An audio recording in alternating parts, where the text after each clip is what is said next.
Senhoras e senhores, sejam muito bem-vindos a mais um webinar de Tech Solution Series do Google Cloud. Meu nome é Marcos Cavinato, especialista em segurança e compliance do Google Cloud Platform, e hoje a gente vai falar sobre as 13 etapas de segurança em Google Cloud Platform. Quais são os 13 passos iniciais, começando por autenticação, finalizando com o uso dos serviços, os 13 passos de segurança para que vocês, sejam da área de segurança ou não, possam trabalhar na nuvem do Google de forma segura. Vamos lá. Muito bem, nós começamos dando uma olhada na nossa agenda. É uma agenda bastante curta, uma agenda que tem basicamente essa navegação pelos 13 passos, as 13 etapas de segurança. Então, é aqui que a gente começa, mas antes a gente faz uma parada muito rápida para lembrar que tudo que a gente faz em segurança na nuvem segue o modelo de responsabilidade compartilhada. Esse modelo que eu imagino que muitos de vocês já viram ou aqui ou em outros lugares, algumas formas e tamanhos diferentes, mas basicamente mostra as responsabilidades do provedor de nuvem, do cliente de nuvem, os modelos de serviço, então desde o mundo on-premise até infraestrutura, plataforma e software como serviço, e como que o provedor vai ganhando cada vez mais responsabilidade, saindo da responsabilidade zero, onde no mundo on-premise o cliente é responsável por tudo, desde o hardware até o conteúdo, as políticas de acesso, e conforme a gente vai indo para a direita aqui, o provedor vai ganhando cada vez mais responsabilidades. É aqui que a gente está falando quando a gente trata de segurança em nuvem, e é importante lembrar que boa parte da conversa hoje vai navegar em cima de infraestrutura e plataforma como serviço. Afinal de contas, no modelo de software como serviço, o cliente só é responsável pelo conteúdo e pelas políticas de acesso. Então, majoritariamente focado em infra e plataforma, é aqui que a gente vai construir a nossa história. É uma história que começa vazia, então a gente começa aqui com o mundo tradicional do cliente, o mundo on-premise, onde vai ter as identidades dos seus usuários, todas as máquinas virtuais, equipamentos de rede, armazenamento, tudo aqui on-premise, e a gente vai começar a falar então de Google Cloud Platform e como que a gente faz isso de forma segura. E bem, digo para vocês que tudo começa com a camada de identidade, com o que nós chamamos de Cloud Identity no Google Cloud. O Cloud Identity é um serviço que cuida de authentication, de autenticação. É um serviço, portanto, em que os usuários, quando forem usar a nuvem do Google Cloud, os administradores, eles vão ter que bater contra para se autenticarem.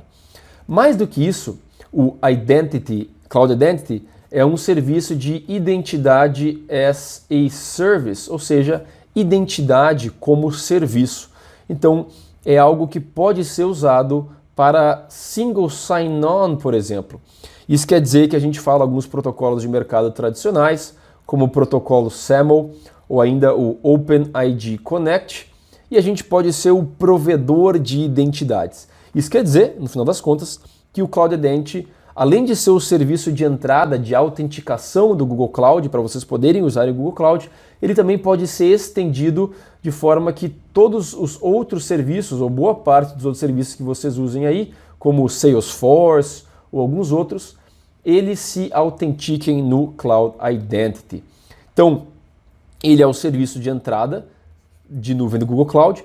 Os usuários do cliente que forem usar Google Cloud Platform, eles têm que existir dentro do Cloud Identity. Então, se pensar naquele cliente tradicional que vai ter uma estrutura de AD, essa estrutura ela tem que ser replicada.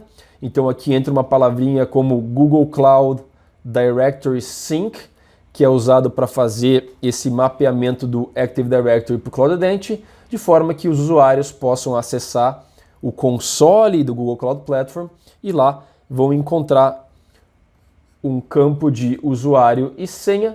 Esse usuário tem que existir aqui dentro e ele pode vir do Active Directory ou ele pode ser incluído aqui diretamente. E como eu falei, isso é o nível de entrada, mas é muito mais do que isso. Hoje, o Cloud Identity ele é uma solução de Identity as a Service. Então ele pode falar SAML, pode falar OAuth OpenID Connect, com vários e vários outros serviços para que ele seja o provedor das informações. Então, ele pode ser uma solução mais robusta ainda. E da mesma forma, o caminho oposto pode ser verdade. Tratando-se de SAML, por exemplo, ao invés de o Cloud Identity ser um Identity Provider, ele pode ser um Service Provider, ou seja, ele pode consumir de outras soluções, como Okta, por exemplo. Então pode consumir essas identidades. Então, esse é o primeiro passo, o Cloud Identity, que vai tratar de autenticação de usuários. Podendo também, claro, fazer até segundo fator de autenticação, por exemplo. Usar a senha e algum outro fator físico ou o SMS, por exemplo. Na sequência, a gente vai ter o Cloud IAM, ou seja, Identity and Access Management, que trata não de autenticação, mas sim de autorização, authorization. Uma vez que esse usuário prove que ele é quem ele diz ser, o que ele vai poder fazer na nuvem do Google? E o IAM, eu costumo dizer que é 90% da segurança em nuvem. Dar os privilégios certos para as pessoas ou grupos certos. E tudo que a gente faz com o IAM tem a ver com essa estrutura, hierarquia de organização que se cria na nuvem do Google. A nuvem do Google ela tem 3 componentes obrigatórios, que é a organização, projetos e recursos, e um componente opcional, que são as pastas. Então, se a gente pegar aqui, por exemplo, uma empresa X, a empresa X vai ser a organização, e dentro dessa hierarquia a gente pode ir criando então uma estrutura de pastas, de projetos, e os recursos sempre estão lá embaixo, dentro dos projetos. Recursos como máquina virtual, como storage, por exemplo. Se a gente for botar isso num exemplo, seria algo como assim, né? Uma empresa, company, que vai ter pastas de departamento X, Y. O departamento Y vai ter aqui o time A e o time B, são outras pastas. O time B vai ter mais 2 pastas, que é o produto A e o produto 1, produto 2. E dentro aqui especificamente do produto 1, a gente vai ter projetos. Então a gente pode ter aqui, por exemplo, um projeto que é o de desenvolvimento, de teste e de produção. E finalmente, dentro dos projetos, a gente vai ter os recursos.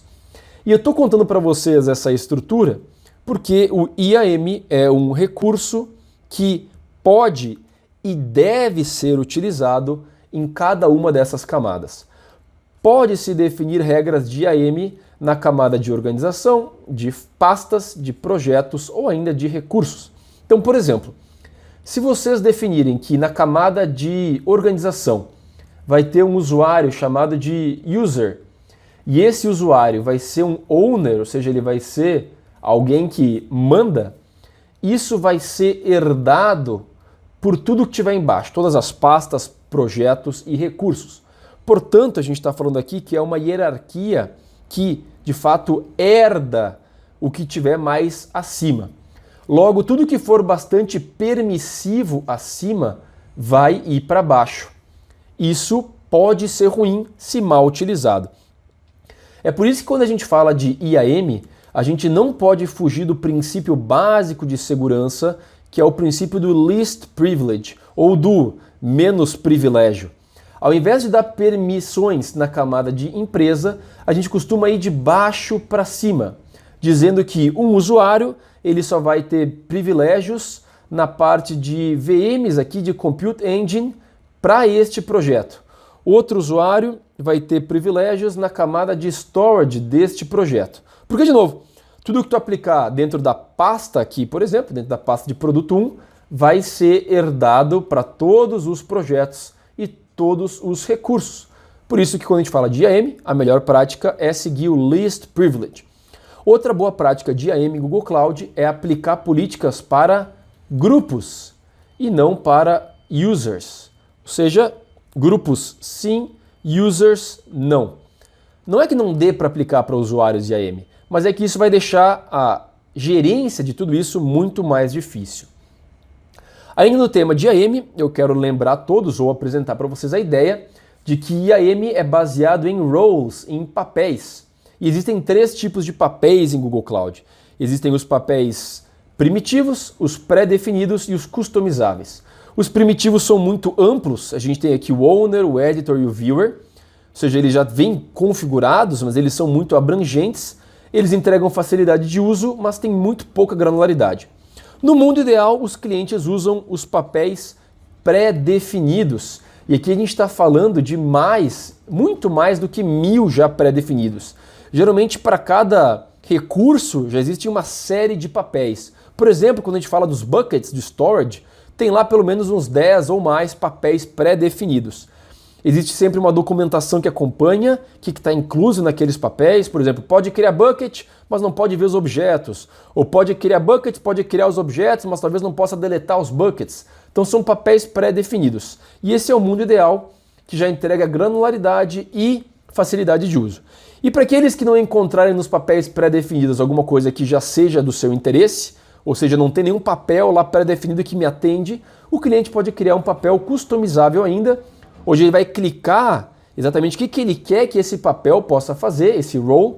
Ele é altamente granular, mas ele é muito pouco fácil de usar. Ou seja, ele é gerenciado manualmente pelo cliente. Então, além de tudo isso, o IAM ele pode ser muito mais granular para ajudar o cliente. O IAM ele pode ter regras baseadas em condições, como dia da semana, horário do dia. Exemplo, o meu administrador, o Zeca, ele só vai poder administrar as máquinas virtuais de segunda a sexta e das 9 da manhã às 18 horas. Então são condições baseadas em tempo, ou ainda condições baseadas em contexto, do tipo só se for através de tal IP ou através de geolocalização. Tem que estar no Brasil para poder administrar essas máquinas virtuais. E outras coisas legais aqui, como o IAM Recommender, que tem esse papel de tentar ajudar o cliente a encontrar o tamanho certo, né? Então imagina que o administrador deu para um usuário tal permissão, o que o Recommender faz é inferir alguma coisa e tentar chegar no tamanho certo, ou recomendar algum privilégio a mais ou a menos para esse usuário, né? Então tem várias coisas legais, como o Troubleshooter e o Simulator também. Mas bem, então a gente já falou sobre a camada de autenticação, a camada de autorização. Como eu falei, eu acho que isso é mais de 90% do que é segurança em nuvem. Essa questão do IAM é muito importante, mas a gente tem ainda mais 11 passos para ver. E o próximo são as Org Policies, as políticas de organização. Enquanto que o IAM trata de recursos ou privilégios que são permissivos, as Org Policies tratam de coisas restritivas. Ou seja, eu não quero que um usuário possa fazer tal ação. Então, é algo que a gente pode aplicar também ou na organização, ou nas pastas, ou nos projetos, ou nos recursos, e isso é herdado. Então vamos dar um exemplo. Exemplo clássico imagina que essa é a empresa X, ou seja, todos os usuários desta empresa, eles têm um e-mail que vai ser email@x.com, por exemplo. Eu não quero que ninguém use a minha nuvem do Google Cloud, eu não quero que ninguém acesse a minha nuvem se não for com um e-mail@x.com. Então o que a gente pode fazer? A gente pode criar aqui uma regra, uma org policy, que vai falar que não permita ninguém com o domínio que for diferente da minha empresa. Ou seja, ninguém que não for @x.com vai poder acessar. Então, se for @gmail.com, por exemplo, não vai conseguir acessar. Essa é uma regra que a gente pode criar ou na camada de organização, ou nas pastas, ou nos projetos. Da mesma forma, a gente pode criar essa regra para toda a organização, isso vai herdar para todas as pastas e projetos, mas a gente pode definir que vai ter um projeto específico, que é o projeto X, projeto ultra secreto. Nesse projeto a gente vai querer que possa usuários @gmail, por algum motivo. Então a gente pode criar restrições à restrição. Por padrão, o que a gente criar vai ser herdado por todos, mas a gente pode definir algumas exceções ali dentro. Alguns outros exemplos de org policies tradicionais são: não quero permitir que máquinas virtuais tenham IP externo. Claro, existem outras formas mais fáceis de acessar uma máquina virtual. A gente pode criar um Bastion Host, por exemplo, mas a gente pode criar uma regra, então, que não deixe criar máquinas virtuais com IP externos. Então, quando o rapaz lá, ou a garota que cuida de máquinas virtuais, tentar subir uma VM com IP externo, vai ter um erro que vai dizer não é possível criar máquinas virtuais com IP externo. Outra política clássica restritiva é eu não quero que ninguém crie buckets com IPs públicos. IPs públicos, ou melhor, buckets públicos, eles costumam ser muito perigosos. Boa parte dos vazamentos que acontecem hoje são por causa de buckets com IPs públicos. Então a gente quer evitar justamente isso. Tratando aí de uma questão de compliance, a gente pode criar regras que só permitam que os recursos sejam criados em regiões específicas, como a região South America. Então, se alguém tentar subir uma máquina virtual em outra região, na Virgínia, nos Estados Unidos, ou na Europa, por exemplo, não vai conseguir, porque vai ter uma política, uma org policy, que não vai deixar. E existem outras. Mas então, em resumo, IAM é usado para dar privilégio que ele é permissivo, então o que tu entrega numa organização vai descer para todo mundo permissivamente, enquanto que org policies são usadas para criar regras restritivas. Tudo que tu aplicar na organização vai baixar para pastas, projetos e sendo restritivo, né? Então, se tu criar uma regra na organização que fale que só pode o usuário @x acessar a tua nuvem do Google, para todas as pastas e projetos só vai poder ter usuários @x também. Bem, a próxima camada, o próximo passo, na verdade, é o que a gente chama de VPCs compartilhados. E isso é muito legal. Percebam que o Google Cloud, por padrão, tem VPCs globais, ou seja, os Virtual Private Clouds, eles são globais. Isso quer dizer que quando tu cria uma VPC, por padrão, tu já vai ter uma subnet em cada uma das 20 e tantas regiões que a gente tem. Então tu já vai ter uma subnet aqui na região de South America, uma nos Estados Unidos, na East, outra nos Estados Unidos West, outra nos Estados Unidos Central. E por padrão, todas essas subnets conseguem se falar. Olha que legal que é isso. Isso quer dizer que, diferente de outros provedores, quando tu cria uma VPC, tu vai ter uma região ali, Estados Unidos Central, outra na Ásia, por exemplo, tu não precisa fechar uma VPN. Ficou muito ruim meu túnel VPN, né? Tu não precisa fechar uma VPN entre as regiões. Elas já conseguem se falar graças ao VPC global que o Google tem. Isso é muito legal. Mas mais legal do que isso é essa capacidade que nós temos chamada VPCs compartilhados. O que isso permite fazer é uma clara divisão de papéis das empresas. Porque numa empresa, tradicionalmente, tu vai ter pessoas que cuidam da parte de redes, tu vai ter pessoas que cuidam da parte de segurança, tu vai ter pessoas que cuidam da parte de desenvolvimento ou da parte de infra, e cada uma costuma ter seu papel bem definido. Quem é de redes vai criar redes, vai cuidar de subnets, por exemplo. Quem é de segurança vai cuidar da segmentação, vai criar regras de firewall, por exemplo. Quem é desenvolvedor vai criar código, e quem é de infra vai cuidar da infraestrutura, vai cuidar de máquinas virtuais, por exemplo. O que Shared VPC permite a gente fazer é criar um projeto host, que é o projeto raiz, e esse projeto vai ser usado para que outros projetos possam consumir os recursos de rede e de segurança. Então, como é que funciona isso? Tu vai ter, por exemplo, teu administrador, teus administradores de rede, e essas pessoas serão responsáveis por criar as redes, criar as subnets. Aqui tu vai ter um /16, aqui também vai ser /16, poderia ter uma que é /20, por exemplo. Então, quem é de rede vai cuidar disso.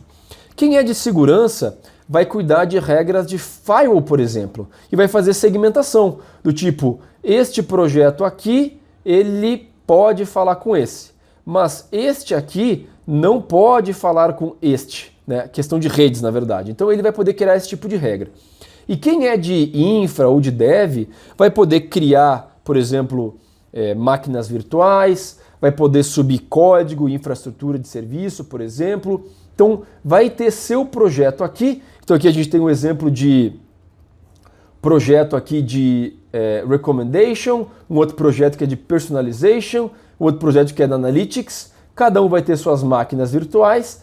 E o que, no final das contas, o Shared VPC permite a gente fazer é que esses recursos eles vão utilizar algo já criado. Ou seja, essa pessoa do projeto de Analytics, o que ele vai enxergar é uma subnet já criada para ele e já vai ter toda a camada de segurança já criada pelo time de segurança. Então a gente consegue definir muito bem quem faz o quê. Mais do que isso, existe uma questão de billing, que costuma ser um desafio para muitas empresas. Aqui a gente consegue diferenciar muito bem. Essa máquina virtual, ela vai ser desse projeto e o custo vai ser atribuído a este projeto. Da mesma forma para esse, da mesma forma para esse. E o que esses projetos vão fazer, esses service projects, né, é consumir esta base que foi criada de rede e de segurança no projeto host. Então, o custo vai ser para este projeto e para o departamento a que este projeto pertence. Este outro projeto vai ter o seu próprio billing também, que vai para o seu departamento, e esse projeto vai ainda para um outro departamento que tem seu próprio billing. Isso é muito legal, é muito diferente do que acontece em outros provedores. Bem, na sequência a gente vai falar sobre essa capacidade nativa de nuvem, né, de criar, quando a gente pensa aqui nos pilares de segurança de confidencialidade, integridade e disponibilidade, a gente está tratando da parte de disponibilidade, availability, que é a ideia de poder criar alta disponibilidade, HA, e disaster recovery, ou seja, essa capacidade de se recuperar de desastres em várias camadas. Então, o cliente de nuvem ele pode consumir várias regiões que estão geograficamente separadas, de forma que se cair um meteoro numa região não vai afetar a outra, por exemplo, e ainda na camada de zonas, de VPCs e de subnets. O ponto aqui é que o cliente de nuvem ele pode criar projetos que sejam altamente segmentados do ponto de vista geográfico também, ou do ponto de vista lógico, para criar arquiteturas que tenham altíssima disponibilidade. Na sequência, a gente vai para o ponto 6, que é 6 e 7, na verdade, eles vão meio que juntos, mas é essa ideia de que, uma vez que tenha teu projeto em nuvem, ele tem que falar com o teu mundo on-premise. Isso pode acontecer ou em Layer 2 ou em Layer 3. Tradicionalmente, os clientes começam com uma VPN e depois migram ou continuam usando concomitantemente com interconnects dedicados, uma conexão aí direta, de novo, Layer 2 ou Layer 3, entre o roteador, tradicionalmente, do cliente e um roteador virtual da nuvem. Mas mais importante que isso, do ponto de vista de segurança, é falar do firewall. E como é que a gente cria firewalls na nuvem? Bem, boa notícia, eu acho isso fantástico. A ideia de que o firewall na nuvem do Google Cloud, ele é um firewall de camada 3 e camada 4, ou seja, baseado em portas e IPs. E mais legal do que isso é que ele é um firewall distribuído. Ele é um firewall onipresente, ele é um firewall que está em todo lugar. Ele é um firewall que é stateful e onipresente. O que eu quero dizer com onipresente? Quero dizer o seguinte, é essa ideia de que o firewall ele não está num perímetro como a gente está acostumado. Imagina que a gente tenha muitas máquinas virtuais aqui dentro. Tradicionalmente, essas máquinas virtuais conseguiriam falar entre si, mas quando elas tivessem que falar com alguma coisa externa, teria que passar por um firewall. Na nuvem do Google é muito diferente. Esse firewall, na verdade, ele é onipresente, quer dizer que ele está no meio de qualquer duas comunicações. E isso é muito legal. Quer dizer que tu pode criar regras entre qualquer comunicação entre eles, entre essas máquinas virtuais, né? E ainda nesse assunto, é legal que, além de poder usar IPs e portas, vocês podem usar tags. Ou seja, vocês podem ter várias máquinas virtuais e botar etiquetas nelas. Então pode ser a máquina virtual preta, a máquina virtual verde, a máquina virtual azul, por exemplo, e são basicamente nomes. E a gente pode criar regras do tipo, máquinas virtuais pretas podem falar com máquinas virtuais verdes, mas elas não podem falar com azuis. E verdes e azuis podem falar também. Então é uma abstração de IPs e portas, que é muito legal. Bem, a parte 7 trata de novo, enquanto a parte 6 tratava de comunicação com o mundo on-premise, a parte 7 trata de comunicação com o mundo externo. E aqui a gente tem que falar no projeto, nesses 13 passos, o cliente vai ter que se preocupar com coisas como escolher qual que vai ser os protocolos TLS que os seus balanceadores vão poder usar. O cliente pode usar o Cloud Armor, que é uma solução de proteção anti-DDoS e também é uma solução de WAF, um Web Application Firewall. E novamente o cliente pode usar essas regras de firewall para fazer a proteção do seu ambiente de nuvem com o mundo externo. A parte 8 trata de logs, e aqui uma diferença fundamental de nuvem para o mundo tradicional. Na nuvem, diferente do mundo on-premise, onde é muito difícil ligar log de tudo, na nuvem, cuidar de logs é muito fácil. E por padrão, o cliente já tem o que a gente chama de admin logs, que são logs que estão sempre ligados, são logs que não têm custo e são logs que ficam retidos por muito tempo.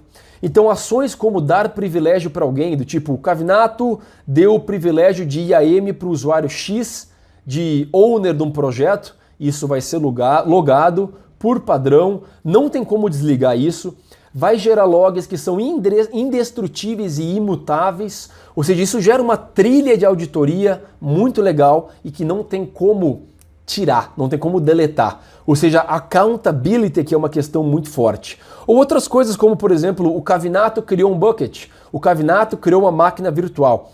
Tudo isso geram logs do tipo admin que estão sempre ligados, de graça, e são indestrutíveis e imutáveis. Então isso é muito legal. Quer dizer que na nuvem é muito fácil cuidar de logs e eles já costumam estar ligados para vocês, clientes, né? E permitem criar uma trilha de auditoria, fazer uma análise forense muito mais fácil do que no mundo on-premise, né? Existe toda uma hierarquia de como esses logs funcionam que a gente não vai explorar agora, mas tem algumas telas aí para vocês darem uma olhada. Além desses logs de admin, existem outros, né, como os VPC Flow Logs, que costumam ser muito parecidos com o famoso NetFlow ou o IPFix do mundo tradicional, que são logs de pacotes, né, de rede. Bem, na sequência a gente fala a parte número 9, que é de monitoração. Como é que o cliente de nuvem faz monitoração da rede e da sua infraestrutura, né? E outra vez é algo que é muito mais fácil. O Google já entrega para o cliente várias camadas de monitoração, uma delas é o Command Center, que é a ferramenta que todo time de SOC vai querer usar quando for usar a nuvem do Google. É uma ferramenta que está aqui, um print da própria tela, né, do Google Cloud, que vai encontrar várias coisas para o cliente, como ameaças, né, threats, como questões de compliance, ou seja, bater a configuração do cliente de nuvem contra configurações boas e melhoradas. Então aqui vai ter coisas como o Center for Internet Security, vai ter coisas como o PCI, né? Bater contra padrões e funciona para muitos dos produtos que nós temos. Então são vários produtos do Google Cloud Platform que alimentam o Command Center. Coisas como Anomaly Detection, Threat Detection, Security Health Analytics, os scanners, o DLP, além de ter muitos parceiros que conseguem alimentar também. Portanto, quando a gente trata de monitoração, a ideia é facilitar o que acontece no mundo on-premise, deixar isso facilitado na nuvem, né? E ter algo que seja fácil de ligar, fácil de usar, que já integre bem com os produtos que estão dentro do Google Cloud e que ainda consiga integrar com parceiros externos do Google, né? Bem, depois disso a gente vai para o passo 10, que é uma recapitulação do passo 4. No passo 4 a gente falou dos host projects, né? Ou seja, aquele projeto que é a base de segurança de redes. O passo 10 envolveria pegar os service projects, ou seja, aquilo que o time de infra está criando, o time de dev está criando, e ligar isso com os teus host projects. O passo 11, ele envolve criar o que a gente chama de VPC Service Control. A ideia é de que firewalls, tradicionalmente, eles são muito bons para a camada 13 e para a camada 4 do modelo OSI.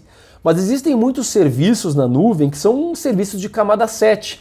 Eles são serviços de API, eles são chamados por uma URL muitas vezes. Então, para proteger esse tipo de serviço, o cliente deve implementar os Service Controls, que são serviços, VPC Service Controls, são serviços que geram ou criam praticamente um firewall ao redor dos serviços. Quando a gente olha isso num modelo, numa ideia mais macro, né, a gente está basicamente criando entre o que é de camada 13 e camada 4, a gente está criando coisas como firewall, mas por que é de camada 7, como um serviço de BigQuery, né, um serviço de banco de dados, ou Data Warehouse, ou um storage, a gente cria VPC Service Control. Um grande risco que isso mitiga seria a capacidade de copiar o conteúdo de um bucket para outro. A gente pode colocar o bucket dentro desse VPC Service Control, que é um firewall de API, na verdade, ele fica ao redor do serviço, e algum agente malicioso, por exemplo, não conseguiria fazer a cópia de um bucket para outro. Bem, chegamos na camada 12. A camada 12 envolve, de novo, dar algum tipo de acesso externo. Então a gente fala de Cloud NAT, por exemplo, para que as máquinas virtuais não precisem ter IP externo, mas ainda assim possam acessar o mundo externo através de um NAT, NAT tão tradicional no mundo on-premise, e também o que a gente chama de Google Private API, que permitem ao cliente que os seus serviços não precisem sair pela internet para acessar outros serviços do Google, posso ir internamente. Então imagina, por exemplo, uma máquina virtual do teu projeto, que tem que falar com o bucket do teu projeto, ao invés de ter que sair pela internet, eles podem ir por toda a infraestrutura do próprio Google. É isso que faz o Google Private Access, ou Google Private API Access. E por fim, a última camada que a gente acrescenta é essa camada de finalmente poder botar os serviços lá dentro. Então a gente está falando aqui de poder implementar todas as outras camadas de segurança, como por exemplo o Key Management Service, o KMS, ou ainda o próprio DLP, Data Loss Prevention, né? Que é um serviço que tu pode rodar lá dentro da nuvem do Google Cloud. E claro, além desses, não só os de segurança, como todos os outros, como o BigQuery, o Spanner, o Cloud Storage. Então vamos pegar esse slide final aqui e revisitar a trilha do cliente. O cliente ele sai do mundo onde ele não está usando a nuvem do Google e para começar ele traz as identidades para o Cloud Identity. Agora ele já pode autenticar, mas para poder usar a nuvem de fato ele vai ter que autorizar também. E ele vai usar o Cloud AM. Então aqui é um trabalho muito importante, como eu falei, mais de 90% da segurança talvez seja isso, criar os privilégios certos, baseado na organização, nas pastas, nos projetos e nos recursos. Depois disso, a gente vai criar políticas de organização mais restritivas, a gente vai criar toda essa base dos shared VPC com projetos raízes, onde os host projects, onde o time de segurança de redes vão trabalhar para criar essa base e depois, mais para frente, os outros projetos vão poder usar essa base. É muito fácil criar estruturas ou projetos e arquiteturas com alta redundância, esse é o item 5. A gente tem que depois ligar esse projeto inteiro, essa estrutura de segurança do Google com o mundo on-premise, e é por isso que existe o mundo 6, aqui é a parte 6. A parte 7 se preocupa em ligar esses projetos não com o mundo on-premise, mas com os serviços externos. A gente tem que se preocupar com logs, isso é muito fácil no Google Cloud. Monitorar também tudo o que está acontecendo é muito fácil com o Cloud Security Command Center. Depois disso, a gente vai usar os Service Projects e ligar eles lá com os projetos do item 4. A gente vai, então, usar os VPC Service Controls e ligar Cloud NAT, Google Private Access, onde for relevante. E, finalmente, a gente vai botar os serviços aqui rodando em cima de toda essa infraestrutura. Essa foi uma apresentação muito rápida, 30 e muito poucos minutos, de quais são os 13 passos iniciais para ter uma nuvem segura. Para cada um desses itens a gente poderia fazer uma apresentação longa, para cada um deles mesmo. O Cloud Identity é um universo separado, o IAM é todo um universo por si só, mas aqui dá uma boa base de como começar. Dito isso, a gente encerra por aqui essa apresentação e se vocês tiverem alguma pergunta, estamos aqui para responder. Muito obrigado pelo tempo de vocês e voltem sempre.